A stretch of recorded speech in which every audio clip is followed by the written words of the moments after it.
તો આજે આપણે વિદ્યાર્થી મિત્રો નવો ટોપિક સ્ટાર્ટ કરી રહ્યા છે, જે છે પૃષ્ઠ રસાયણ વિજ્ઞાન, સરફેસ કેમિસ્ટ્રી.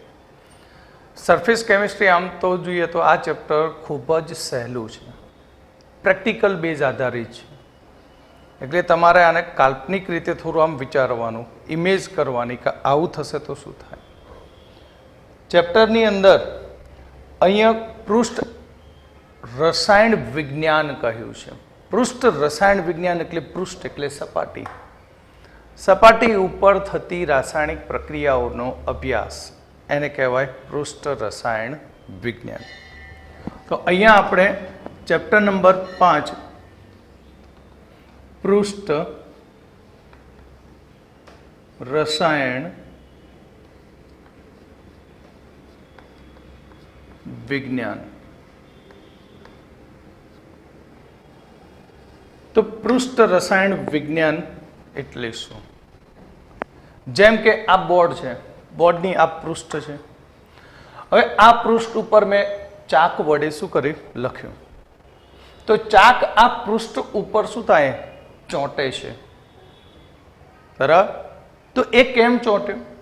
એના વિશેનો અભ્યાસ, એટલે એને કહેવાય પૃષ્ઠ રસાયણ વિજ્ઞાન. તો પૃષ્ઠ રસાયણ વિજ્ઞાન એટલે શું, એને આપણે રસાયણ વિજ્ઞાનની અંદર સમજવાનો પ્રયત્ન કરીએ. જેમ કે આપણે એક પાત્રની અંદર પ્રવાહી લઈએ, એક પાત્રમાં શું ભરીએ? પ્રવાહી.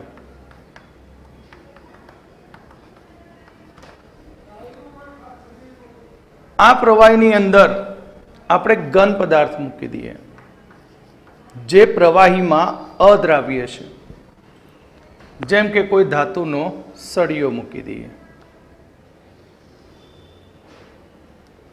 શું મૂકી દઈએ? ધાતુનો સળિયો. તો ધાતુનો સળિયો અને પ્રવાહી બે અલગ અલગ જથ્થાત્મક કલાઓ કહેવાય. હવે આ બે જથ્થાત્મક કલાઓ છે, તો બંનેને એકબીજાની અંદર મિશ્ર કરીએ પણ તે એકબીજામાં ક્યારેય ભળતી નથી. જેમ કે આપણે કાચનો સળિયો લઈએ અને એ કાચના સળિયાને મધની અંદર ડુબાડી દઈએ, તો મધ એની સપાટી ઉપર ચોંટશે. એટલે મધ અને કાચનો સળિયો ચોક્કસ સપાટીથી શું થાય? અલગ પડતા હોય છે. તો એ જ પ્રમાણે અહીં ઘન અને પ્રવાહી, આ જ પ્રમાણે આપણે બંધ પાત્રમાં વાયુ ભરી દઈએ અને બંધ પાત્રમાં નાખી દઈએ લોખંડના ટુકડા.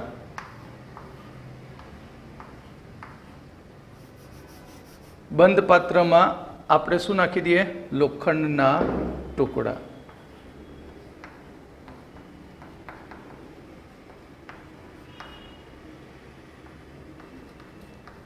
અથવા લોખંડનો ભૂકો. હવે એની આજુબાજુ આપણે ભરી દઈએ વાયુ. બંધ પાત્રમાં વાયુ ભરીએ તો વાયુ એ લોખંડની સપાટી ઉપર આવશે, પણ લોખંડ અને વાયુ એકબીજામાં ઓગળશે નહીં. અને એ વાયુ લોખંડની સપાટીથી ચોક્કસ હદ રેખાએથી શું થાય? અલગ પડી જાય. ચોક્કસ હદ રેખાએથી શું થશે? અલગ પડે. તો બે જથ્થાત્મક કલાઓને અલગ કરતી સપાટી જે છે એ સપાટી અથવા હદ રેખા આ કહેવાય. એ હદ રેખા અંગેના અભ્યાસને કહેવામાં આવશે પૃષ્ઠ રસાયણ વિજ્ઞાન કહેવામાં આવે છે. પૃષ્ઠ રસાયણ વિજ્ઞાન એટલે કે બે જથ્થાત્મક કલાઓને અલગ કરતી સપાટી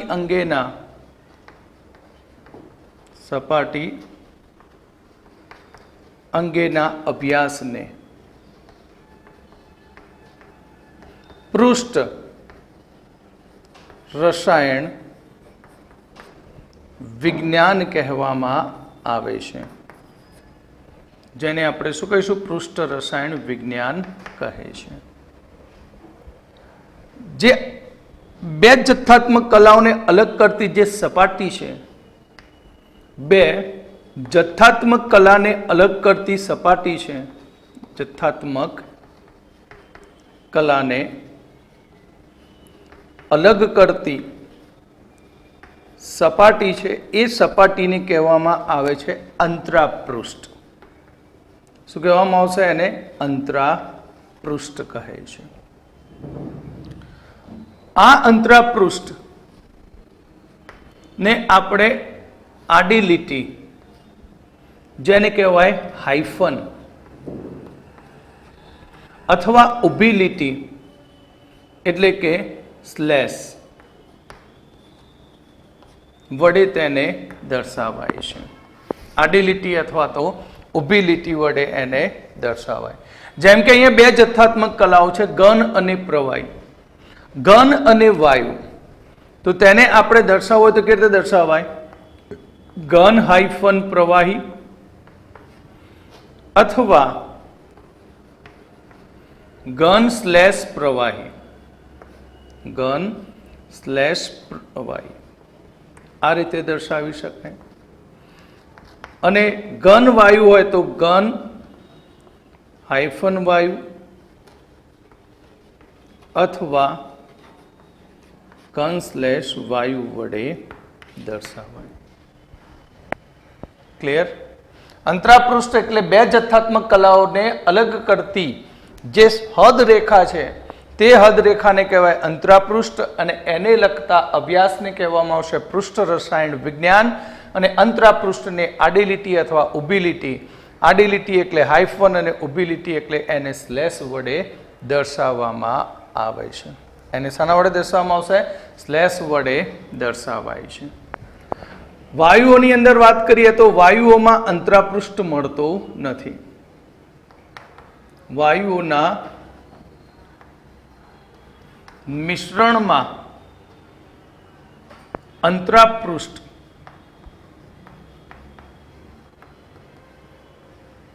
મળતું નથી, કારણ કે વાયુની અંદર સમાંગ મિશ્રણ મળતું હોય છે.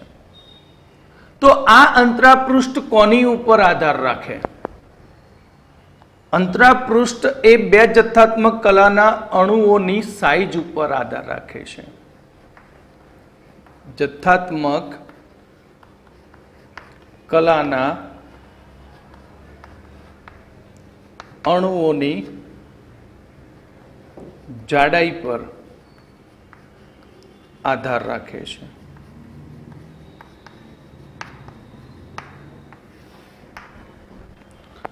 આ અંતરાપૃષ્ઠ ત્યારે જ આપણને જોવા મળે કે લીધેલી બંને પ્રણાલી જે છે, બંને જથ્થાઓ છે એ શુદ્ધ હોવા જોઈએ. કેવા હોવા જોઈએ? શુદ્ધ હોવા જોઈએ. તો અહીં અંતરાપૃષ્ઠ શુદ્ધ મેળવવા માટે વેક્યુમ ડેસિકેટરનો ઉપયોગ થાય છે. આ રીતે એક પાત્ર હોય કાચનું, અને અહીંયા તમારે પદાર્થને કોઈક વસ્તુમાં મૂકી દેવાનો, અને પછી બહારથી વેક્યુમ વડે અંદરની હવા ખેંચીને તેને શુદ્ધ સ્વરૂપે મેળવવામાં આવે છે. કે આ રીતે પાત્ર હોય, અને એ પાત્રની અંદર અહીંયા એક નોઝલ હોય, અને એ નોઝલની મદદથી અંદરની બધી હવા શું કરવાની? વેક્યુમ પંપ વડે ખેંચી લેવાની. એટલે કે અહીં શુદ્ધ અંતરાપૃષ્ઠ મેળવવા માટે, શુદ્ધ અંતરાપૃષ્ઠ મેળવવા માટે પદાર્થની શુદ્ધ સપાટી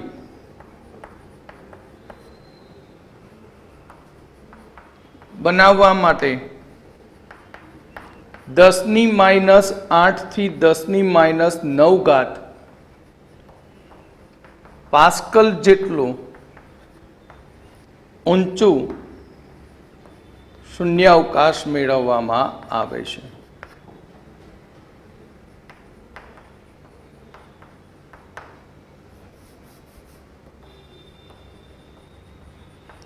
શૂન્ય અવકાશ મેળવવામાં આવે છે. એટલે અહીંયા વેક્યુમ પંપ વડે આપણે અંદરની બધી હવાને ખેંચી લેવાની. ખૂબ જ ઊંચું દબાણ, અંદર નીચું દબાણ ઉત્પન્ન થાય, બધી હવા અંદરથી બહાર ખેંચ્યા કરો એટલે સપાટી ઉપર જે પણ અશુદ્ધિ હશે પદાર્થની, એ બધી જ અશુદ્ધિ એ વેક્યુમ પંપ દ્વારા શું થશે? શોષાઈ જશે અને આપણને શુદ્ધ પૃષ્ઠ મળશે. અને આ શુદ્ધ પૃષ્ઠ ધરાવતા પદાર્થને લાંબા સમય સુધી સાચવી રાખવા માટે એને એના એ જ સાધનની અંદર શૂન્યાવકાશમાં લાંબા સમય સુધી મૂકી રાખવામાં આવે છે. એટલે વેક્યુમ પંપ બહાર કાઢીને પછી આપણે આ જે છે ઉપર નોઝલ એને ફેરવી દેવાનો, એટલે સીલ થઈ જાય. જાણે પાણીની ચકલી હોય તો એનો વાલ્વ બંધ કરી દેવાનો. એટલે લાંબા સમય સુધી અહીંયા શુદ્ધ પૃષ્ઠ મળે. જો ખુલ્લી રહી જાય તો શું થાય? હવાનો ઓક્સિજન કે નાઇટ્રોજન એની સપાટી ઉપર જમા થઈ જાય અને પૃષ્ઠ અશુદ્ધ બને, પછી અંતરા પૃષ્ઠ મળે નહીં. તો આ પૃષ્ઠ રસાયણ વિજ્ઞાનની અંદર અંતરા પૃષ્ઠ સાથે સંકળાયેલી ઘટનાઓ, અંતરા પૃષ્ઠ સાથે સંકળાયેલી ઘટનાઓ કઈ? તો અંતરા પૃષ્ઠ સાથે સંકળાયેલી ઘટનાની અંદર ક્ષારણ. તમે જાણો છો લોખંડની સપાટી ઉપર ભેજ સંપર્કમાં આવે તો લોખંડનું ક્ષારણ થાય. બીજું, ઇલેક્ટ્રોકેમિસ્ટ્રીમાં ભણી ગયા વિદ્યુત ધ્રુવ પર થતી પ્રક્રિયાઓ. વિદ્યુત ધ્રુવ પર થતી પ્રક્રિયાઓ. બીજું, વિલયન, સ્ફટિકીકરણ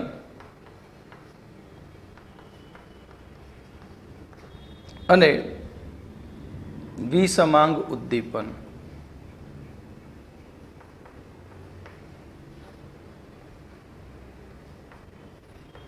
જે પૃષ્ઠ ઘટનાના ઉદાહરણ છે. પૃષ્ઠ ઘટનાના ઉદાહરણ છે. તો આ રીતે પૃષ્ઠ રસાયણ વિજ્ઞાનના અભ્યાસની શરૂઆત થાય. તો આ પૃષ્ઠ રસાયણ વિજ્ઞાનની અંદર આપણે ખાસ 4 ટોપિકનો અભ્યાસ કરવાનો છે. તે હવે આપણે જોઈશું.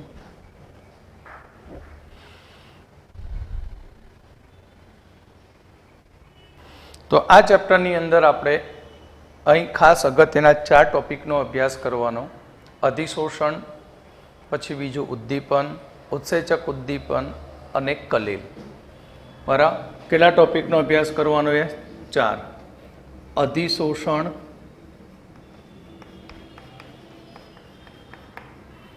નંબર 2 ઉદ્દીપન, નંબર 3 ઉત્સેચક ઉદ્દીપન અને નંબર 4 કલીલ. કલીલની અંદર ઇમલ્શન પણ આવશે. ઇમલ્શન એટલે પાયસ. તો ફર્સ્ટ ટોપિક અધિશોષણ. અધિશોષણનો અભ્યાસ કરતા પહેલા એની આગળની અધિ કાઢી નાખીએ. શું કાઢી નાખીએ? અધિ. તો રહ્યું શું? શોષણ. તો શોષણ એટલે શું?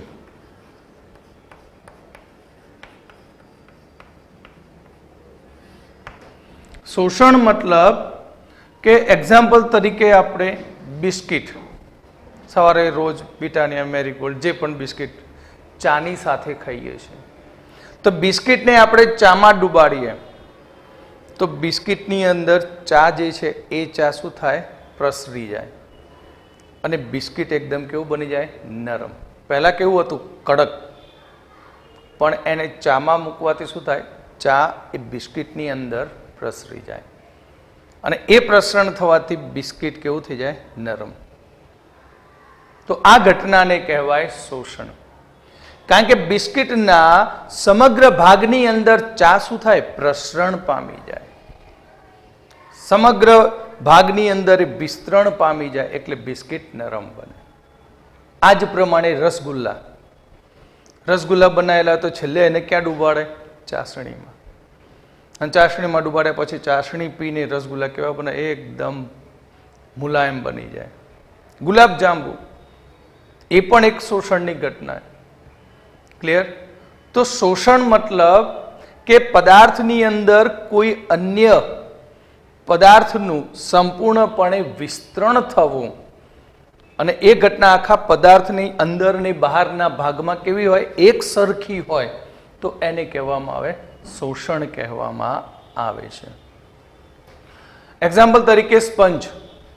બરાબર, સ્પંજ એટલે આપણે ઘરની અંદર આપણે સોફામાં વાપરીએ છીએ, બેડમાં વાપરીએ, તો આવો સ્પંજ. આ સ્પંજ સામાન્ય રીતે જુઓ તો કેવો હોય, ખૂબ જ કડક હોય. કડક એટલે આમ એની મૂળ અવસ્થામાં તરત જ પાછો ફરે. પણ જો આ સ્પંજને પાણીમાં ડુબાડી રાખું તો આ જેટલી સાઈઝ એની અડધી સાઈઝ થઈ જાય સ્પંજની. ક્લિયર? કેમ? કારણ કે પાણી આ સ્પંજની અંદર પૂરેપૂરું ઉપર અને નીચે અંદર બધી બાજુથી શું થાય, એક સરખી રીતે વિસ્તરણ પામી જાય છે. ક્લિયર? તો આ ઘટનાને કહેવામાં આવશે શોષણ કહેવામાં આવે છે.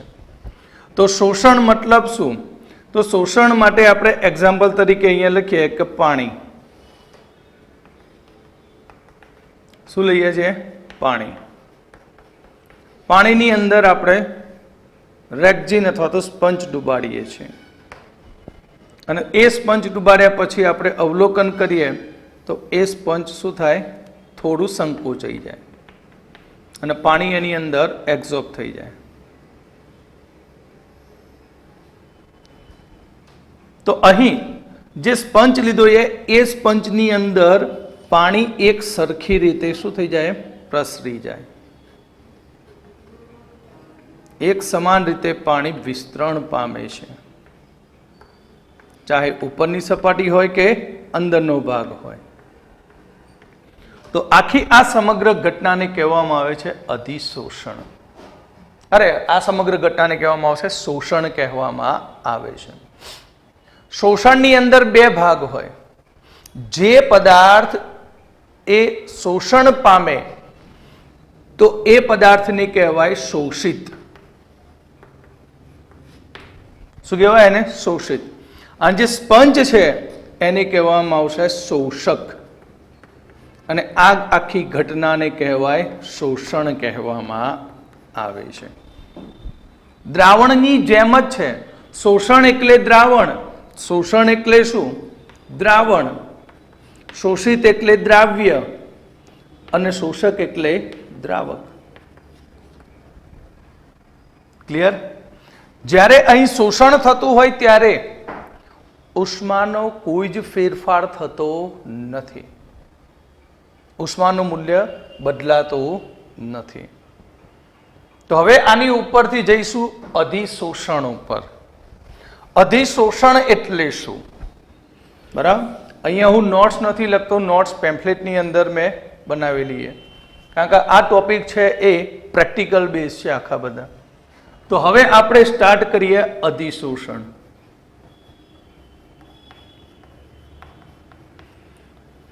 અધિશોષણ ક્યારે થાય?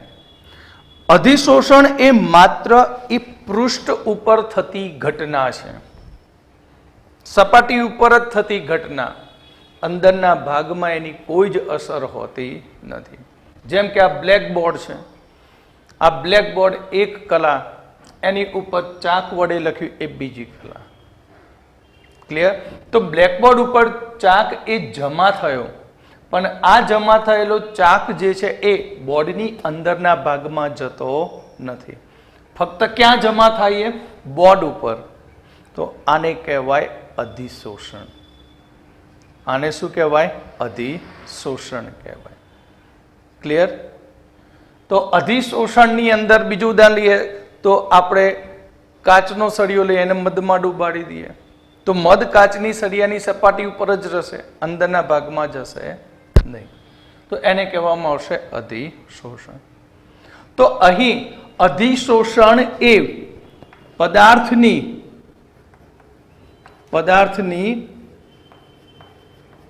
સપાટી પર થતી ઘટના છે. પદાર્થની સપાટી ઉપર જ થાય, અંદરના ભાગમાં થાય નહીં. તો અધિશોષણ સમજવા માટે આપણે ધારો કે એક ઘન પદાર્થ લઈએ.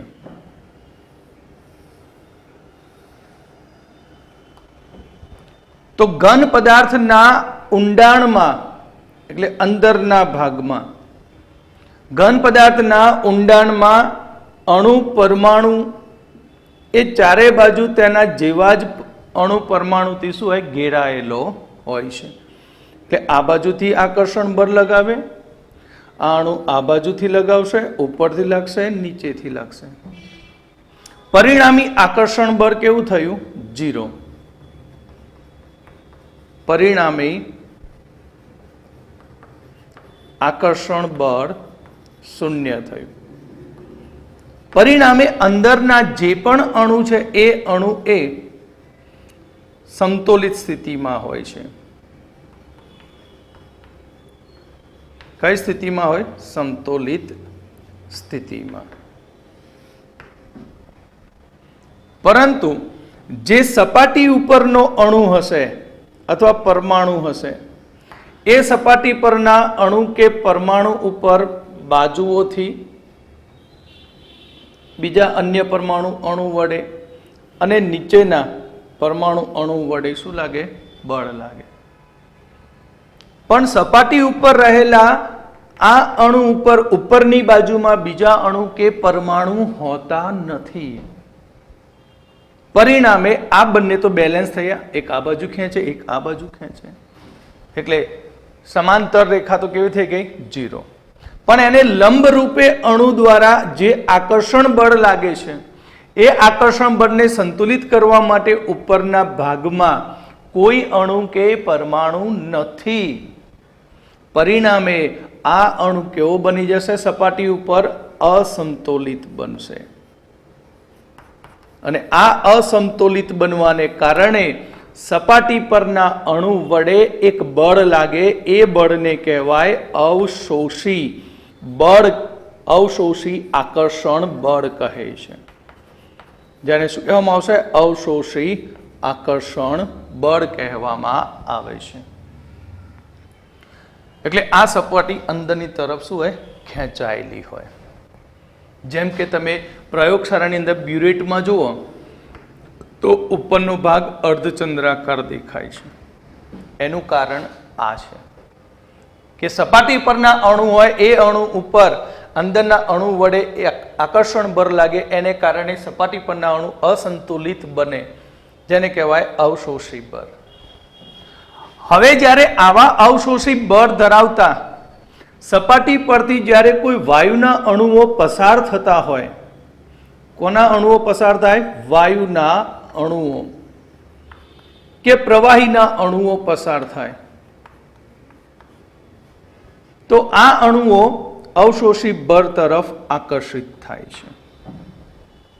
કારણ કે અવશોષણ બળને કારણે અણુની પૃષ્ઠ, સપાટીની પૃષ્ઠ ઉર્જા શું થાય? વધે છે. અવશોષી બળને કારણે પૃષ્ઠ ઉર્જા વધે છે. હવે આ અણુ જે મુક્ત સ્વરૂપે હતા એ અણુ આકર્ષણ પામીને અહીં સપાટી ઉપર શું થાય? જમા થાય. સપાટી ઉપર જ જમા થાય. ક્યાં જમા થશે? વાયુના અણુઓ સપાટી પર. વાયુના અણુઓ સપાટી ઉપર જમા થાય અને એ જમા થવાને કારણે બંને વચ્ચે એક નોર્મલ બોન્ડ રચાય. શું રચાય? બંધ રચાય. અને એ બંધ રચાવાને કારણે અહીં ઉર્જાનું ઉત્સર્જન થતું હોય છે. બંધ રચાવાને કારણે અહીંયાથી શું બહાર ફેંકાશે? ઉર્જા. ઉર્જાનું ઉત્સર્જન થાય.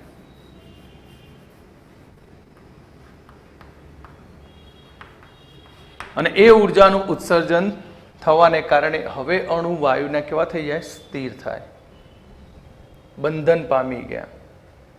ક્લિયર? પણ એ બંધન પામેલા અણુઓ ફક્ત ક્યાં રહેશે? ઘનની સપાટી ઉપર, અંદરના ભાગમાં દાખલ થતા નથી. તો આ ઘટનાને કહેવામાં આવે છે અધિશોષણ. અધિશોષણ એટલે કે ઘન પદાર્થની સપાટી ઉપર અણુઓ અવશોષી આકર્ષણ બળને લીધે જમા થાય અને તેમની સાંદ્રતા સપાટી ઉપર અંદરના ભાગ કરતા કેવી બની જાય? વધારે હોય. તો આને કહેવામાં આવશે અધિશોષણ. કારણ કે આ અણુઓ સપાટી ઉપર જમા થશે, અંદરના ભાગમાં દાખલ થઈ શકવાના નથી. એટલે કે ઘન પદાર્થની સપાટી પર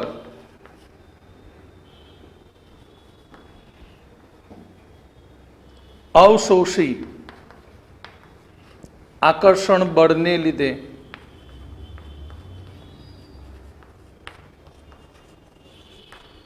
વાયુના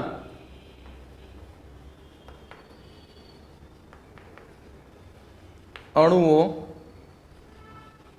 જમા થાય છે, જે ઘનની અંદર દાખલ થતા નથી અને ઘનની સપાટી ઉપર તેની સાંદ્રતા શું થાય? વધે છે. આ ઘટનાને કહેવામાં આવે છે અધિશોષણ કહેવામાં આવે છે. આ ઘટનાને શું કહેવામાં આવશે? અધિશોષણ. તો જે પદાર્થ ઘનની સપાટી ઉપર જમા થાય છે એ જમા થતા પદાર્થને અધિશોષિત કહે છે. તે પદાર્થને શું કહેવામાં આવે? અધિશોષિત કહે છે. અને જે પદાર્થ ઉપર અહીં વાયુ કે પ્રવાહી જમા થાય છે તેને કહેવાય અધિશોષક કહે છે. શું કહેવામાં આવશે એને? અધિશોષક. એટલે અહીં અધિશોષણ પણ દ્રાવણની જેમ જ હોય. અધિશોષણ તો અધિશોષણની અંદર બે વસ્તુ થાય, અધિશોષિત થાય અને અધિશોષક હોય. અધિશોષિત પ્લસ શું હોય? અધિશોષક. તો અધિશોષક એટલે એને આપણે દ્રાવક કહી દઈએ, આને શું કહી દઈએ? દ્રાવ્ય. તો અધિશોષણની ઘટના કોના જેવી કહેવાય? દ્રાવણના જેવી. ક્લિયર? પણ અધિશોષણમાં શું થાય કે અધિશોષણ થાય એટલે ઉર્જાનું ઉત્સર્જન થાય. એટલે અધિશોષણ ઘટના કેવી છે? ઉષ્મા ક્ષેપક ઘટના છે. અધિશોષણ ઘટના કેવી છે? ઉષ્મા ક્ષેપક ઘટના. જ્યારે શોષણમાં કોઈ ઉર્જાનો ફેરફાર થાય નહીં.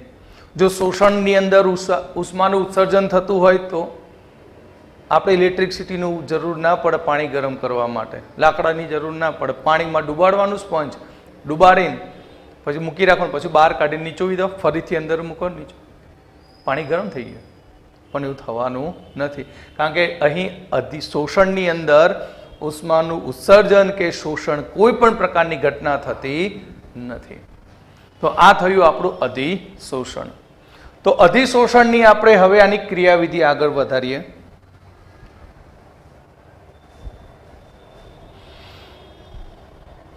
તો અધિશોષણમાં શું કહ્યું કે અધિશોષકની સપાટી ઉપર જ્યારે અધિશોષિત બંધન પામે ત્યારે ઉષ્માનું શું કરે? ઉત્સર્જન. ઉષ્મા કહો તો ઉર્જાનું શું કરે? ઉત્સર્જન. એટલે અધિશોષણની અંદર એ અધિશોષણ ઉષ્મા ક્ષેપક ઘટના છે. કેવી ઘટના છે? અધિશોષણ ઉષ્મા ક્ષેપક ઘટના છે. ઉષ્મા ક્ષેપક ઘટના હોય તો ડેલ્ટા એચ કેવો થઈ જાય? નેગેટિવ. ડેલ્ટા એચ કેવો હોય? નેગેટિવ. અહીં જુઓ તો અધિશોષણ પહેલા વાયુના અણુઓ કેવા હતા? મુક્ત સ્વરૂપે હતા, દૂર દૂર સુધી ફેલાયેલા.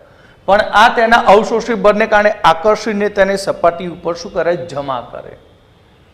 એટલે વાયુઓના અણુઓ સ્થિર બની જાય છે. કોની ઉપર? અધિશોષક ઉપર. તો વાયુના અણુ સ્થિર બનવાને કારણે એન્ટ્રોપીનું મૂલ્ય ઘટી જાય. ક્લિયર? તો અધિશોષણને કારણે અધિશોષણ ને લીધે ડેલ્ટા એસ નું મૂલ્ય નેગેટિવ થાય. કેમ નેગેટિવ થયું? તો સમજણ પડી ગઈ, કારણ કે વાયુના અણુઓ સપાટી ઉપર જમા થયા એટલે અવ્યવસ્થા ઘટી અને વ્યવસ્થા વધી ગઈ. એટલે એન્ટ્રોપીનું મૂલ્ય કેવું થાય? નેગેટિવ. તમે જાણો છો ઉષ્માગતિશાસ્ત્રની અંદર ઉષ્માગતિશાસ્ત્ર મુજબ, તો ઉષ્માગતિશાસ્ત્ર મુજબ અહીં સ્વયંસ્ફુરિત પ્રક્રિયા માટે સ્વયંસ્ફુરિત પ્રક્રિયામાં ડેલ્ટા જી નેગેટિવ હોય છે. એટલે કે મુક્ત ઉર્જાના મૂલ્યમાં શું થાય? ઘટાડો.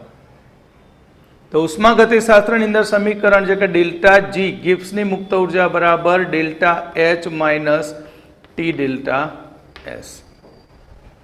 તો ડેલ્ટા જી નું મૂલ્ય કેવું થવું જોઈએ? ઋણ થવું જોઈએ. તો ડેલ્ટા એચ એ ખૂબ જ ઊંચું ઋણ મૂલ્ય ધરાવતો હોવો જોઈએ, તો ડેલ્ટા જી ઋણ થાય. અહીં ડેલ્ટા એચ ઊંચું ઋણ મૂલ્ય ધરાવતો હોવો જોઈએ. કેમ?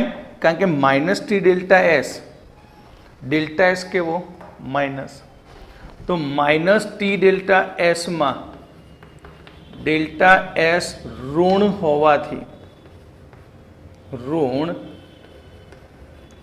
હોવાથી ધન થાય છે. કેવો બની જાય? ધન. અને એ ધન થાય અને આ એચ ખૂબ જ મોટો હોય તો ડેલ્ટા જી કેવો પરિણામ છે? તો ડેલ્ટા જી નેગેટિવ થઈ જાય. સમજણ પડી? ધારો કે ડેલ્ટા એચ નું મૂલ્ય માઇનસ 550 કિલો જૂલ છે અથવા તો માઇનસ 200 કિલો જૂલ. કેટલું? Minus 200 kilo joule. અને આનો ગુણાકાર 150 જૂલ થાય, પણ કેવો થાય? પ્લસ. તો રહ્યો કેટલો આન્સર? માઇનસ 50. માઇનસ 50 તો કે ડેલ્ટા જી ઋણ થયો, એટલે ડેલ્ટા જી ઋણ થવાથી પ્રક્રિયા કેવી થાય? સ્વયં સ્ફુરિત થાય.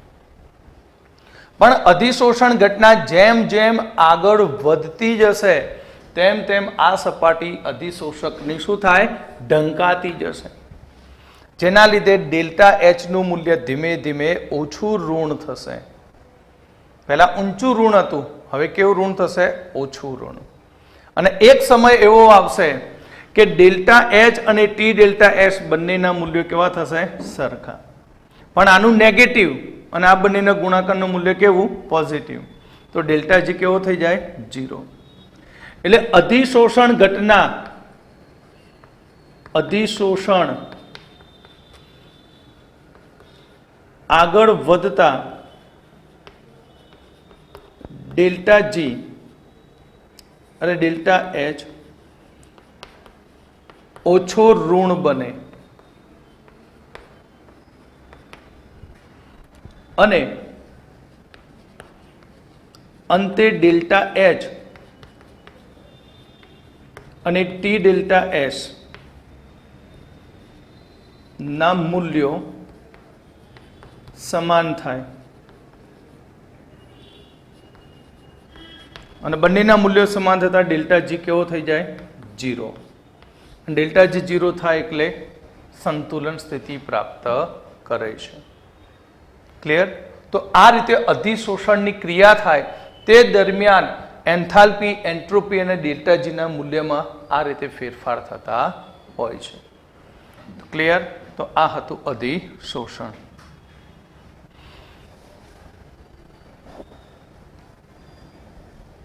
તો અધિશોષક કેવો હોવો જોઈએ?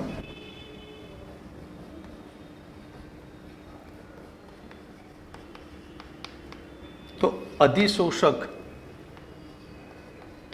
ઝીણા, બારીક પાવડર સ્વરૂપે અને છિદ્રાળુ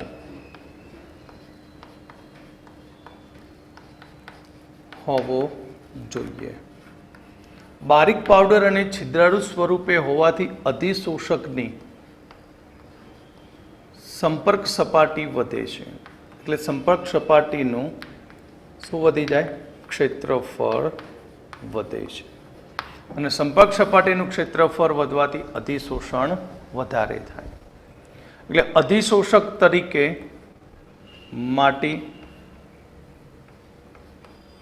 સિલિકા જેલ, એલ્યુમિના જેલ,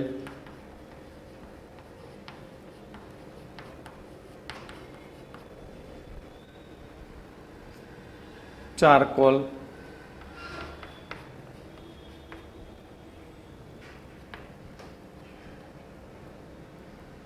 કલીલ, આ બધા એ અધિશોષક છે. જો સિલિકા જેલનું તમે ઉદાહરણ જુઓ તો ઘરમાં જ જોવા મળે. આપણે વોટર બેગ હોય તો એની અંદર તમે જો એક નાની બેગ મૂકેલી હોય છે. એ બેગ શું છે? સિલિકા જેલ છે. એ સિલિકા જેલ શું કરે? બેગની અંદર અથવા તો જે વોટર બોટલ છે, પાણીની બોટલ છે, તો એ પાણીની બોટલમાં રહેલા ભેજનું શોષણ કરી દે, ભેજનું અધિશોષણ કરે, એટલે દુર્ગંધ મારે નહીં. એટલે silica gel, alumina gel, gel એટલે માથામાં નાખવાની જેલ નહીં, સેટવેક વાળી જેલ, એટલે આ બધા પાવડર કે ઘન સ્વરૂપે હોય છે. ચારકોલ કે જે આપણે આરો પ્લાન્ટની અંદર મૂકીએ, એક્ટિવેટ ચારકોલ. આરો પ્લાન્ટની અંદર એક્ટિવેટ ચારકોલ મૂકવાથી ચારકોલ શું કરે?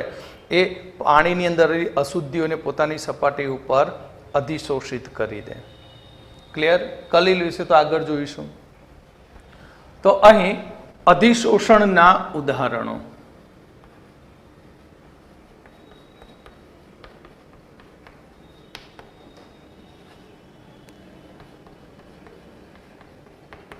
અધિશોષણના ઉદાહરણમાં નંબર 1, જો આપણે એક બંધ પાત્રની અંદર ચારકોલ ભરી તેમાં O2, N2, Cl2, SO2, ammonia, carbon monoxide વાયુને ભરવામાં આવે તો બંધ પાત્રમાં તે વાયુનું દબાણ ઘટી જાય. કારણ કે ચારકોલ એ વાયુઓનું અધિશોષણ કરે, જેના લીધે વાયુનું દબાણ ઘટી જાય છે.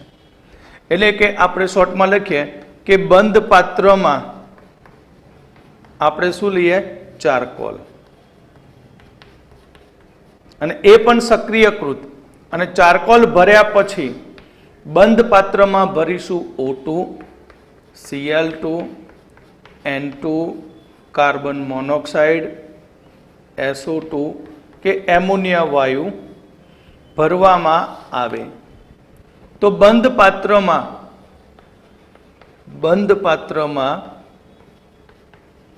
વાયુનું દબાણ ઘટે. વાયુનું દબાણ ઘટે છે કારણ કે વાયુનું ચારકોલની સપાટી પર અધિશોષણ થાય છે. આ જ પ્રમાણે મિથિલિન બ્લુ કાર્બનિક રંગક, મિથિલિન બ્લુ, આ મિથિલિન બ્લુના દ્રાવણમાં આપણે નાખી દઈએ ચારકોલ. એ પણ એક્ટિવેટેડ સક્રિયકૃત ચારકોલ. આ સક્રિયકૃત ચારકોલ નાખી બરાબર દ્રાવણને હલાવી અને થોડાક સમય પછી એનું ગારણ કરી દઈએ. શું કરી દઈએ? ગારણ. તો દ્રાવણ રંગવિહીન બની જશે. દ્રાવણ કેવું બની જશે? રંગવિહીન. કારણ કે ચારકોલની સપાટી ઉપર બ્લુ રંગના કણોનું શોષણ થશે, અધિશોષણ થશે. શું થશે? અધિશોષણ, જેના લીધે દ્રાવણનો રંગ દૂર થાય. આ જ પ્રમાણે ત્રીજું ઉદાહરણ, આછા પીળા રંગની ખાંડ, આછા પીળા રંગની ખાંડનું દ્રાવણ, ખાંડનું જલીય દ્રાવણ આપણે ચારકોલના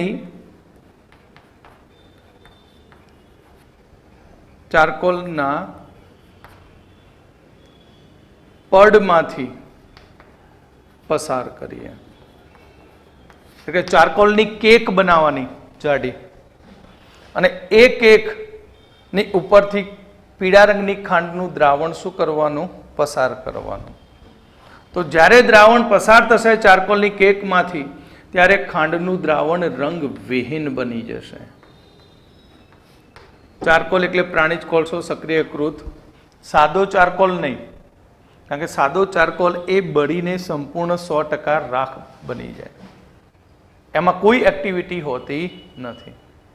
પણ સક્રિયકૃત ચારકોલ એવો હોય કે એને તમે સળગાવો તો તરત જ સળગી ઉઠે, પણ આ સળગે નહીં. સાદું ચારકોલ હોય તો રંગવિહીન બને. તો પીળો રંગ ચારકોલની સપાટી ઉપર અધિશોષણ પામે છે. બીજું નંબર 4, હવા હવામાં રહેલા ભેજનું સિલિકા જેલ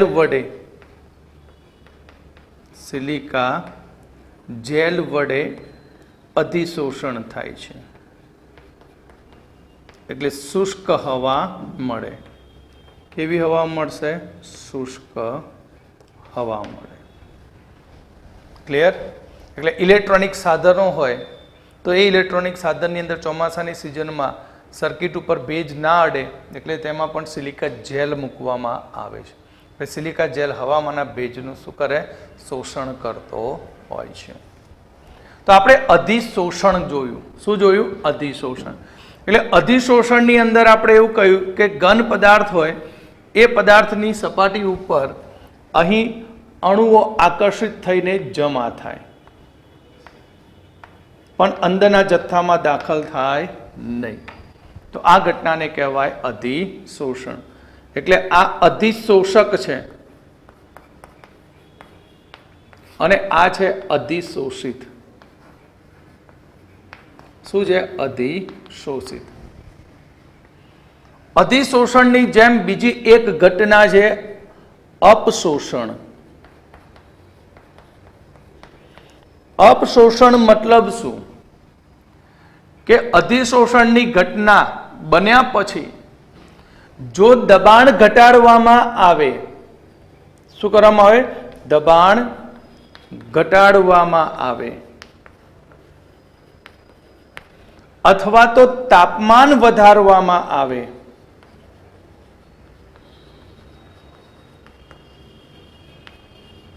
તો આ જે અધિશોષિત થયેલો પદાર્થ છે એ સપાટી છોડીને શું થઈ જાય? દૂર થાય. સપાટી ઉપરથી શું થશે?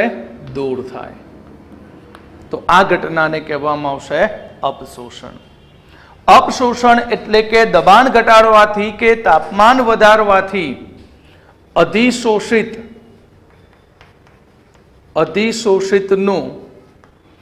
અધિશોષક પરથી દૂર થવું, જેને કહેવામાં આવશે અપશોષણ કહેવામાં આવે છે. શું કહેવામાં આવશે? અપશોષણ કહે છે. બીજી એક ઘટના એ અવશોષણ. હવે જોઈએ આપણે